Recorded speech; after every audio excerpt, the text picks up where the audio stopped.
So source-wise at the moment, we're doing quite well. And talking of sources, we're going to talk about the sale, but remember on Monday night, it was on Rio's channel, they were talking about big news, next few hours from Qatari newspapers. I'm so glad that we can exclusively have a word with Rio's source. So here they go. Can we get the technology working on this? I think they're live. Can you tell us about the sale? What else is when's the sale going to happen then? Because you seem to be a top tier source. Jokes. It's a joke, Rio. It's a joke. Although I do want to talk about Rio and Neville and the rest of the ex-players a little bit about the Greenwood situation in a moment, because I heard a brilliant clip on another channel, which was Webby and O'Neill the other night, and I really appreciated it. So I want to sort of delve into that when we talk about Greenwood. But let's dive into Sir Jim Ratcliffe's comments. Now, apparently this is from a book launch, and he, I mean, look, I talk about that, right? But you know what? We have to joke about it, because on Monday night, everybody's on Twitter, everyone's on socials, everyone's popping off DMs. I'm having to speak to journalists and WhatsApp and all sorts. And it's all because something's going to happen tomorrow. Something's going to happen in the next few hours. That was Monday night. It's Thursday morning. Nothing's happened. And if, in fact, since on Monday night we got all this hint about Qatar, Qatar's actually moved further away. So for all this noise about I've got good sources and something's going to happen tomorrow and all this, we're actually further away from Qatar than we were on Monday night. So it just makes those, whoever those sources are, it makes them look really, really, really bad, because Sir Jim Ratcliffe has done a public interview since Monday saying he's still in the race. So we're actually further away. So let's look at what Sir Jim Ratcliffe has had to say. And what I want to say here is this was apparently a book launch. Ben Jacobs told me this. Apparently it was a book launch. So it was sort of caught on the spot. He's not actually done an interview about the sale. He said, look, I've signed the non-disclosure order, so there's not a lot I can say, but he still does say quite a lot. So let's just have a look at some of the comments that Sir Jim Ratcliffe came out with. And as you can see, I've signed the non-disclosure agreement, so I can't say too much, but there is still a process, and we are in that process. So that is this is, if Sheikh Jassim speaks, it's big news. I'm not, what I think about the sale now until somebody actually buys the club. I can't be bothered with rumours. But when one of the persons trying to buy the club speaks publicly, you can't just go, I'm not going to talk about that. So yeah, he says that they're still in the process, and there is still a process. He said that we've had a good offer. We met the Glazers a couple of times and we had a good conversation, but at the end of the day, it's their decision.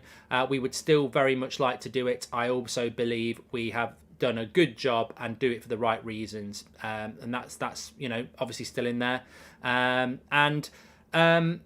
He said that we aren't there to make money out of Manchester United. If it's a really good asset, it will increase. If it's a really good asset, it will increase in value over time anyway. Well, that's a contradiction. We're not there to make money out of Manchester United, but if it's a good asset, it will grow in money over time anyway.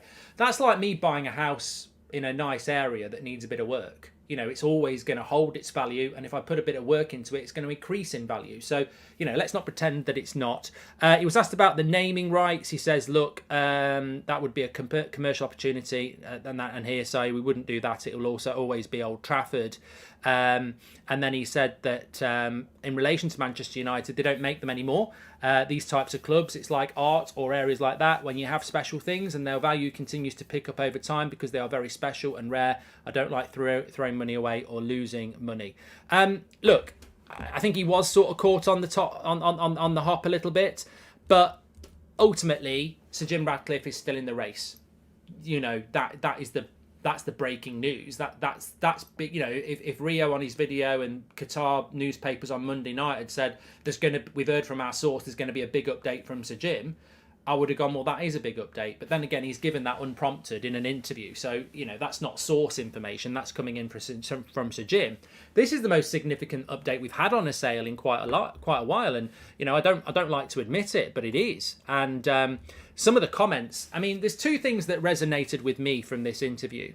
And what I wanted to say was, I think I wrote it down somewhere.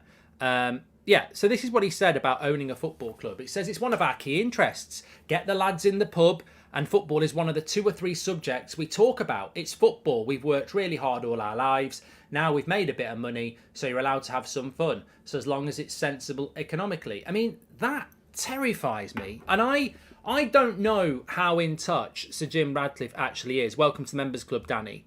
But it feels to me like when it comes to the Sir Jim bid, Qatar have got it completely right and know what they're talking about. And Sir Jim's side have just completely got it wrong on a consistent basis, because it's almost like they're rich billionaires who don't know how to communicate with football fans. Jamal, welcome to the Members Club. I remember the Chelsea bid, and he was like, "Oh, this bid is best for Chelsea," and Chelsea fans were like, "How? It's less money than what Todd Bowley's paying, and Todd Bowley wants to throw a load of money into the club." No Chelsea fan was going, "We really like Sir Jim Ratcliffe's bid," but Sir Jim was telling everyone what a good bid it was. With Manchester United, he wants to put the Manchester back into Manchester United. That, I was on tour in Dublin and I said, please, to the audience, can you please explain what that means? Put the Manchester back into Manchester United.